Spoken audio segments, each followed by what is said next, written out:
त्र्यंबकेश्वर ज्योतिर्लिंग में ब्रह्मा, विष्णु और महेश तीनों ही विराजित हैं। यही इस ज्योतिर्लिंग की सबसे बड़ी विशेषता है। अन्य सभी ज्योतिर्लिंगों में केवल भगवान शिव ही विराजित है। त्र्यंबकेश्वर ज्योतिर्लिंग मंदिर महाराष्ट्र प्रांत के नासिक जिले में त्र्यंबक गांव में है। यहाँ के निकटवर्ती ब्रह्मगिरी नामक पर्वत से गोदावरी नदी का उद्गम है। उत्तर भारत में पापनाशनी गंगा का जो महत्व है, वही दक्षिण में पुण्य सलिला गोदावरी का है। गौतम ऋषि और गोदावरी के प्रार्थनानुसार भगवान शिव इस स्थान में वास करने की कृपा की और त्र्यंबकेश्वर नाम से विख्यात हुए। मंदिर के अंदर एक छोटे से गड्ढे में 3 छोटे छोटे लिंग हैं।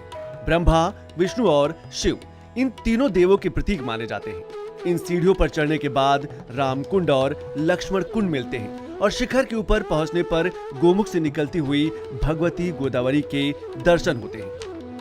गोदावरी नदी के किनारे स्थित त्र्यंबकेश्वर मंदिर काले पत्थरों से बना है।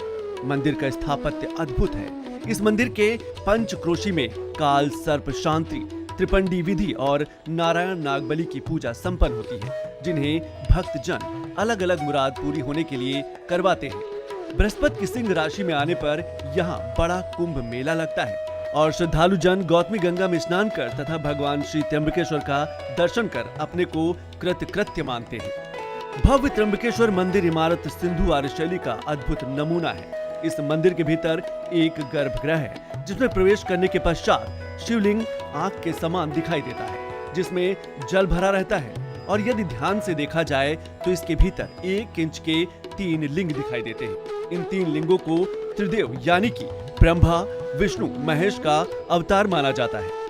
इस प्राचीन मंदिर का पुनर्निर्माण तीसरे पेशवा बालाजी अर्थात नाना साहब पेशवा ने करवाया था। इस मंदिर का जीर्णोद्धार 1755 में शुरू हुआ था और 31 साल के लंबे समय के बाद 1786 में जाकर पूरा हुआ।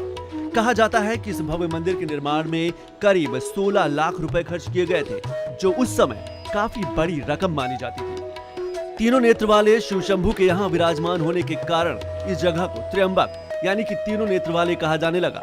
उज्जैन और ओंकारेश्वर की ही तरह त्र्यंबकेश्वर महाराज को इस गांव का राजा माना जाता है। इसीलिए हर सोमवार को त्र्यंबकेश्वर के राजा अपनी प्रजा का हाल जानने के लिए नगर भ्रमण के लिए निकलते हैं। Bureau report, DD news.